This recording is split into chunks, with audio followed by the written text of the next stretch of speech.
our butterfly guard, right? Good things are happening. James is trying to attack me though, and I don't appreciate James trying to attack me like this. It's not very nice. So all we're gonna do, first thing I gotta do is I gotta get him flat to his back, because if he's sitting up here, he can cause me a lot of problems. Guys can start grabbing collars, start working on sweeps. I don't like that. So boom, I'm gonna push him flat and scoot in as I do that. Two things that does. One, kills his motion, and two, kills his leverage on my hips and thighs. Once we're here, this one goes pretty quick. I'm going to grab, pick a side. Any side, I like to go this way, so my right hand comes, pop, and I sit into reverse side here. One of two things is going to happen. Mr. Hackett's going to turn away from me and start coming up to the back, and that's fine. I will take that. If he starts turning into me real hard, boom, you just sit into reverse side. The only difference between a reverse side and regular side is just facing the other way. I'm still keeping my knee in the hip, posting my other foot solid base, not letting him get the far side underhook, keeping my head low and my weight on him. It's the only difference.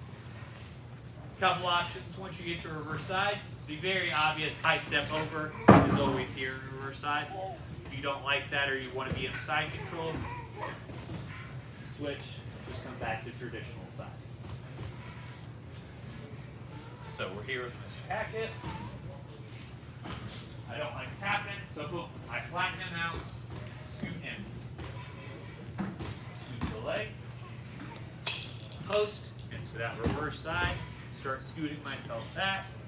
If he stays flat like this, I can either stay in the reverse side or work to top. Take him out. Either. Questions on this one?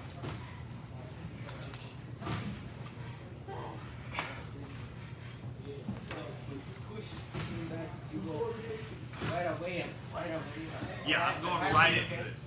Because if I don't, think about this. If I try to flatten you back out, you're going to sit right back up and start attacking. So when I sit him flat, I'm scooting in and collapsing those legs as soon as possible. So you like 3 moves. Yeah, I'm showing it in steps for visual sake, but when I do this and it's a little more game speed, I'm here as fast as I can. And once I get here, I don't just like, oh, body, like, as soon as my hands come together, boom, I will come and pass very quickly. This is designed more as a no-gi pass. It's a lot faster no-gi. I hit it at the gi just as much, so that's why I teach you here. Other questions on this? Driller out. 1, 2, 3. That one's pretty simple. You all get that one pretty well. This next one, similar concept. Boom, I flatten James out. Hey, I don't like what you're doing here. I'm going to hug the legs again. But instead of trying to step around, do anything fun, all I'm going to do is snap his knees together and hike them like I'm snapping a football through my legs. As I do that, I'm going to butt top. Here, here. And you're literally... How many of you guys have played Assassin's Creed, where they call it? You dive. That's all you're doing. You're diving, crossing your ankles under the butt as fast as you can. So if I'm here with James, go pass him down here. Let's say I've already tried this pass, it's not working. Or let's say I just don't have a lot of quality time or things to do inside. So all I'm doing here, because James is naturally going to start to push into me once I start to do this. Boom. All I'm going to do, push the cap of his knees forward. As I do that, I'm using my active toes to just pop. Here. Now, once you hit mount, both my hands are getting flat here. I'm crossing my ankles under his butt, pulling my ankles up. That's going to allow me to do the surfing motion here while he bucks and freaks out. Yada, yada, yada. I brace, and then I go to attack. This move's a lot about timing and commitment. There's not a lot of technique in just jump. The only thing you don't do is jump too far. You're just trying to get just over his knees and then snap your hips to the floor. You end up in an awkward scramble. So like if I'm here with James, let's say I'm just, 190 pounds of muscle steel and sex appeal, and I just have been working too hard, and I jumped too far. Happens, right? What? Wait! Like, you end up in a scramble. Like, yeah, if you end up high mount, you're not going to be as stable as quickly. Like, if I'm here, boom, and I'm here, like, you're going to be under his arms. You may still win the scramble. It's just not going to be as secure. So you're just trying to cap over those knees and snap your hips to the floor as fast. Other questions? So how fast? So, for the musically inclined, done. Think about it that way. So it's jump, done. It's the easiest way I can explain it. You're doing this very quickly. This isn't. So, most of my jiu-jitsu relies on almost zero athleticism. I'm not overtly athletic. I'm not overtly unathletic. But I try not to make a lot of my jiu-jitsu rely on athleticism, speed, explosion, things like that. This is probably one of the dozen techniques I'll teach over a year that relies on that. This is collapse the knees and go. Explode. If it fits in your game, great. If it doesn't, I understand. It's not it. Other questions on this?